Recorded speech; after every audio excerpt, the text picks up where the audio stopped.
इनका जो 35,400 बेसिक पे, 35,400 लेवल 6 में ये लोग आते हैं, लेवल 6 सहायक अध्यापक। तो यहाँ पर 35,400 रहेगा। नमस्कार साथियों, आज मैं आपको एक बहुत ही इंपोर्टेंट टॉपिक पे आज मैं बात करने जा रहा हूँ, इसलिए वीडियो पूरा देखिएगा। साथियों, सबसे बड़ी बात है कि शिक्षा मित्र अगर आज रेगुलर हो जाए और सहायक अध्यापक बन जाए तो आखिर उनको कितना वेतन मिलेगा। आज मैं उनका वेतन बताऊंगा, कितना वो वेतन पाएंगे। और सबसे बड़ी बात है साथियों, क्या शिक्षा मित्रों को रेगुलर किया जा सकता है? जी हाँ साथियों, इस पर हम चर्चा करेंगे, क्योंकि सुप्रीम कोर्ट ने अनुदेशक के मैटर में तो कह दिया है कि उनको रेगुलर किया जाए, लेकिन सबसे बड़ी बात है क्या शिक्षा मित्रों को रेगुलर किया जा सकता है। काफी लोग कहते हैं कि भैया शिक्षा मित्र की जो नियुक्ति है वो ग्राम पंचायत स्तर से होती है, इसलिए उनको रेगुलर नहीं किया जा सकता। तो साथियों, आज मैं आपको पूरी जानकारी दूंगा। दो बड़ी खबरें हैं, काफी ज्यादा इंपोर्टेंट है। पहली, क्या संविदा कर्मी, मैं कह रहा हूं शिक्षा में छोड़िएगा, क्या सभी संविदा कर्मी जिस विभाग में है क्या उनको रेगुलर किया जा सकता है? और दूसरा साथियों, कि उनका वेतन क्या होगा। 7th पे कमीशन, अभी 7th पे कमीशन चल रहा है, उसके अनुसार उनको कितना वेतन बनेगा। इसलिए साथियों वीडियो पूरा देखिएगा बिना निकाले हुए। और इसके साथ ही दोस्तों, सही और सटीक जानकारी के लिए आप हमारे चैनल यार एम्प्लॉयड हेल्पर को सब्सक्राइब जरूर कीजिए। जी हाँ साथियों, हमें सपोर्ट कीजिएगा, हम आपको सपोर्ट करते हैं। आपकी खबर साथियों, आपकी आवाज बनते हैं, इसलिए हम चाहते हैं आप हमें सपोर्ट कीजिएगा और चैनल को सब्सक्राइब कीजिएगा। और हो सके तो इस वीडियो को हाइप जरूर कीजिएगा। ये जो स्टार देख रहे हो ना, स्टार जो कमेंट सेक्शन के पास स्टार्स हैं उसको स्टार्स दीजिएगा, वीडियो को ज्यादा से ज्यादा हाइप कीजिएगा। चलेगा साथियों, हम सीधे सीधे चलते हैं। अपना मेन टॉपिक क्या है, ज्यादा वीडियो लंबा भी नहीं है। सबसे बड़ी बात है, शिक्षा मित्र सहायक अध्यापक अगर बनते हैं तो उनका शिक्षा मित्रों का क्या वेतन होगा, इस पर हम चर्चा करेंगे। लेकिन उससे पहले हम चर्चा करेंगे क्या शिक्षा मित्र सहायक अध्यापक बन सकते हैं। तो मैं कहूंगा यस। देखिएगा, मैं आपको बता दूं, राज्य सरकार चाहे तो शिक्षा मित्रों को सहायक अध्यापक बना सकती है। और सुप्रीम कोर्ट का क्या नियम कहता है वो भी मैं आपको बताऊंगा। और कई राज्यों में क्या नियम चलता है, संविदा कर्मी का जो है नियम, उसका क्या चलता है वो भी मैं आपको बताऊंगा। देखिएगा, सबसे पहले मैं आपको बता दूं, सुप्रीम कोर्ट ने तो पहले से ही कह रखा है कि जिनकी नियुक्ति, चाहे वो भले ही संविदा कर्मी हो, 10 साल अगर उनको सेवा करते हुए हो गई है जिस डिपार्टमेंट में 10 साल, तो उनको रेगुलर किया जाए। ये सुप्रीम कोर्ट ने आदेश दे चुके हैं। और अनुदेशक मैटर में भी यही आदेश दिया, वही पुराना आदेश है, लेकिन अनुदेशकों का भी यही आदेश दिया है। मतलब ये पॉलिसी है कि अगर कोई संविदा कर्मी 10 साल सेवा करते करते हो जाए तो उसको रेगुलर किया जा सकता है। ठीक है। अब पेच कहां पर फंसता है? पेच फंसता है कि आखिर उसकी किस बेस पे भर्ती हुई है, कि ग्राम पंचायत स्तर से हुई है या जिला स्तर से हुई है या प्रदेश स्तर से हुई है। तो देखिएगा, हर नौकरी की कैटेगरी होती है और उसी कैटेगरी के अनुसार उनकी भर्ती होती है।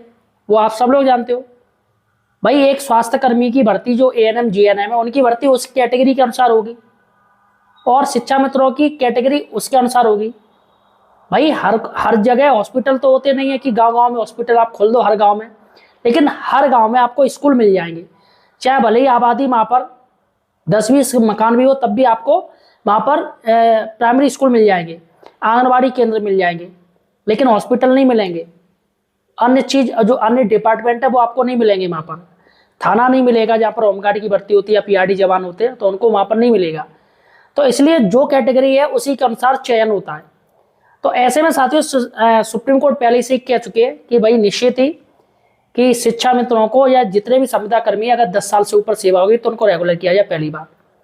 दूसरी बात है साथियों, कई राज्यों में नियम चलता है कि 5 साल बाद वो रेगुलर हो जाते हैं। अब उत्तर प्रदेश में ही देख लीजिएगा, पहले ANM जो होती थी, आपके गांव में ANM आती होंगी, वो रेगुलर हो गई। KVG केंद्रीय विद्यालय में जो संविदा कर्मी थे वो रेगुलर हो गए। ठीक है साथियों।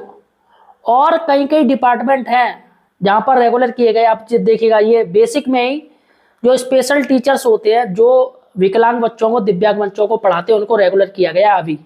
अभी रेगुलर किया गया उनको। तो ऐसे में शिक्षा मित्रों को भी रेगुलर किया जा सकता है, संविदा कर्मी से वो रेगुलर हो सकते हैं, क्योंकि उनकी भले ही ग्राम पंचायत स्तर से भर्ती हुई हो। अब तीसरी बड़ी बात है कि सरकार किस तरीके से रेगुलर कर सकती है शिक्षा मित्रों को। क्या ऐसा कोई नियम है जिससे वो कर सके?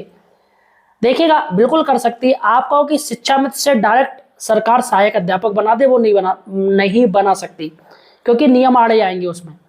नियम आड़े ही आएंगे, भाई ऐसा कैसे हो गया कि आपने एक ग्राम पंचायत स्तर से जो चुना हुआ आप सीधे उसको सहायक अध्यापक बना रहे हैं। इसके लिए क्राइटेरिया सरकार ने तय किए कि भैया उसने डीएलएड किया हो या बीटीसी किया हो या बीटीसी हो, टेट सीटेट हो, ये सब चीज़ होनी चाहिए। तो आज के समय में ज़्यादातर शिक्षा मित्रों ने सीटेट टेट पास कर लिया और उनका क्राइटेरिया भी उन्होंने पार कर लिया है जो होना चाहिए। ग्रेजुएशन कर लिया, बहुतों ने तो डीएलएड कर लिया है और दूरस्थ से बीटीसी कर लिया, मतलब ये बीएड कर लिया है, तो वो एलिजिबल हो चुके हैं। लेकिन सरकार किस तरीके से इनको बना सकती है अगर गवर्नमेंट चाहे तो? देखिएगा, इसका एक तरीका है। ये तरीका मैं आपको बताऊंगा, बिहार से इजाद हुआ है। जी हाँ साथियों, देखिएगा बिहार में साथियों 2002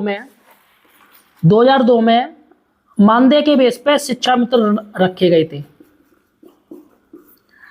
2002 में इनकी भर्ती हुई थी मानदेय बेस पे जी, और ग्राम पंचायत स्तर से ही इनका चयन हुआ था। उसका साथियों बिहार की नीतीश सरकार ने इन शिक्षा मित्रों को रेगुलर किया। करीब 75% इनको रेगुलर किया जा चुका है। ठीक है, अब कैसे हुआ? सबसे पहले सरकार ने नियम कानून में चेंज किया। सबसे पहले इनको नियोजित शिक्षक बनाया। शिक्षा मित्रों को चेंज किया गया नियोजित शिक्षक में। नियोजित शिक्षक, ठीक है, यहां पर साथियों नियोजित शिक्षक रखा गया, मतलब इनका कैडर बदला गया। शिक्षा मित्र शब्द हटा दीजिए, मेन होता शब्द। शिक्षा मित्र है तो वो यही माने जाएंगे, लेकिन सरकार ने इनको शिक्षा मित्र कहना बंद कर दिया। इनका नाम रखा नियोजित शिक्षक। सारा कुछ वही था, सिर्फ नाम चेंज हुआ। और बाकायदा साथियों अभी भी ये संविदा ही थे। नियोजित जो शिक्षक थे वो संविदा कर्मी थे और उनको मानदेय मिल रहा था। कुछ भी चेंज नहीं हुआ, सिर्फ नाम चेंज हुआ। उसके बाद साथियों इन नियोजित शिक्षकों की सरकार ने एक परीक्षा करवाई, जिसे आप विभागीय टेट भी बोल सकते हैं, विभागीय टेट। लेकिन इन्होंने जो नाम रखा वो क्या रखा? क्योंकि टेट नहीं रख सकते, क्योंकि टेट हो गया वो सभी के लिए और टेट रहता बीएड बीटीसी इन लोगों के लिए होता है।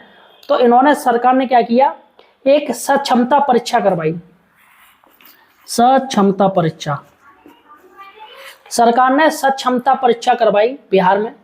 और साथियों जो सक्षमता परीक्षा पास हो जाएगा तो सक्षमता परीक्षा इन्होंने करवाई। सक्षमता परीक्षा यानी ये टेट के समकक्ष है, लेकिन टेट नहीं है। सुप्रीम कोर्ट ने ऐसे माना है कि ये टेट के समकक्ष है। अभी जो सुप्रीम कोर्ट का आदेश आया था ये टेट वाला कि सभी टीचर्स को टेट करना पड़ेगा, तो इसमें बिहार के टीचर्स पीड़ित नहीं थे, क्योंकि सक्षमता जो परीक्षा है वो सुप्रीम कोर्ट ने एज ए टेट के समकक्ष ही माना, इसलिए उनको छूट दे दी गई थी। तो फिलहाल साथियों सक्षमता परीक्षा उन्होंने करवाई, जो कि टेट की तरह थी, लेकिन टेट नहीं थी क्योंकि नाम चेंज हो गया। उसका साथियों जो सक्षमता परीक्षा पास हो गए उनको रेगुलर बना दिया गया। उनको साथियों क्या बनाया? उनके नाम के पीछे हो गया विशिष्ट शिक्षक। विशिष्ट,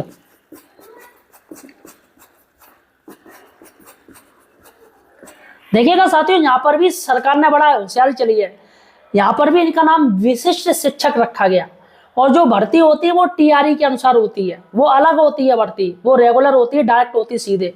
लेकिन सरकार ने इनको भी रेगुलर बनाया और इनसे कहा कि जो राज्यकर्मी दर्जा प्राप्त हैं, जितने भी जिस तरीके से राज्य कर्मचारी हैं टीचर्स बिहार में, वैसे इनको साथियों राज्य कर्मचारी का दर्जा दिया गया। मतलब कि भले ये डायरेक्टली आप इनको टीचर्स नहीं कह सकते, लोग चूंकि ये शिक्षा मित्र से टीचर बने तो इनका एक नाम रखा गया विशिष्ट शिक्षक। तो साथियों बिहार में जैसा कि मैंने आपको बता दिया, दो तरीके के टीचर वहां पर पढ़ाते हैं। एक जो शिक्षा मित्र से सहायक अध्यापक बने, जिन्हें हम विशिष्ट टीचर कहते हैं, और दूसरे जो डायरेक्ट भर्ती से आए हैं, वो साथियों विशिष्ट टीचर नहीं कहते, उन्हें शिक्षक ही कहते हैं सीधे सीधे, जो TRE 1 TRE 2 TRE 3 TRE 4 से आए हैं। तो साथियों सबसे बड़ी बात है, अब हम बात करेंगे तो यहाँ पर ये क्लियर है, अगर सरकार उत्तर प्रदेश सरकार ऐसा करे तो निश्चित ही साथियों तमाम शिक्षा मित्र अनुदेशकों को स्थायी किया जा सकता है इसी तरीके से। बस थोड़ा संशोधन करना पड़ेगा नियम में, सब कुछ हो जाएगा। अब साथियों शिक्षा मित्रों को कितना वेतन मिलेगा? अगर मान के चलो शिक्षा मित्र अगर रेगुलर हो जाते तो उनको क्या वेतन मिलेगा? सबसे पहले थोड़ी आइसक्रीम खा लूँ साथियों, वरना गहरी आएगी।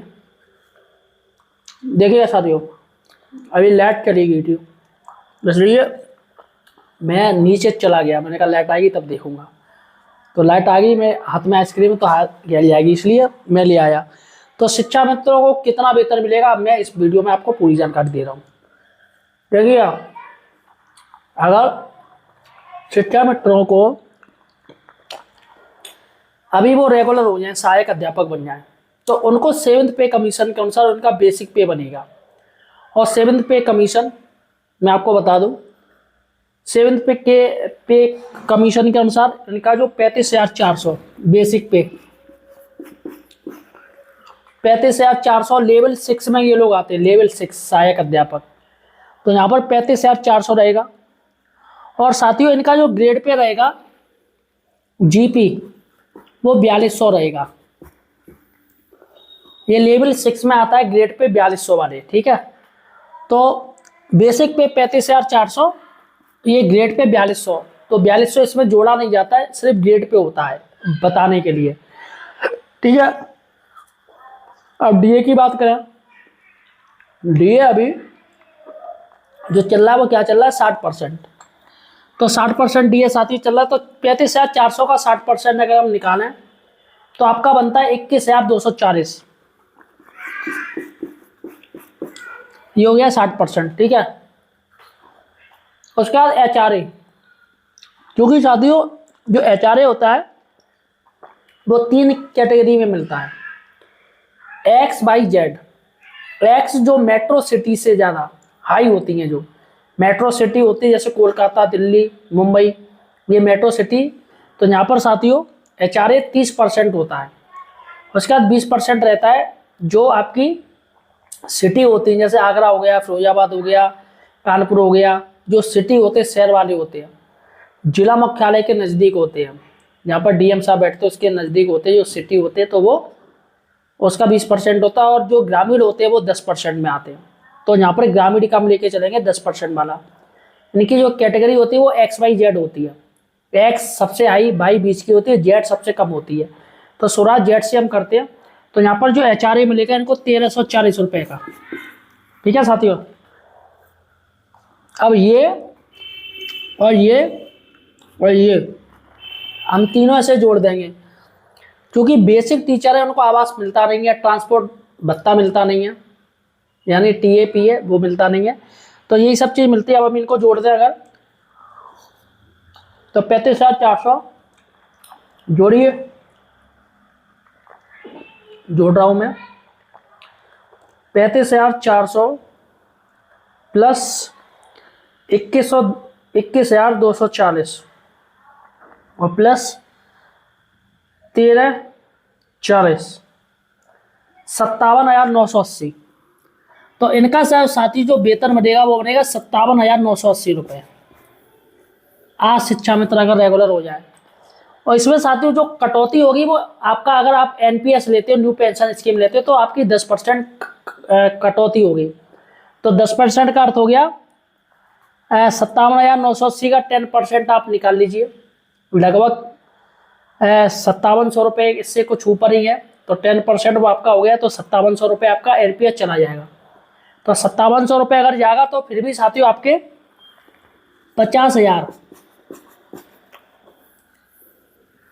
50,000 साथियों आपके जेब में आएंगे। 57,000 अगर 5,700 चली गई, फिर भी साथियों आपके 50,000 आपके जेब में आने हैं।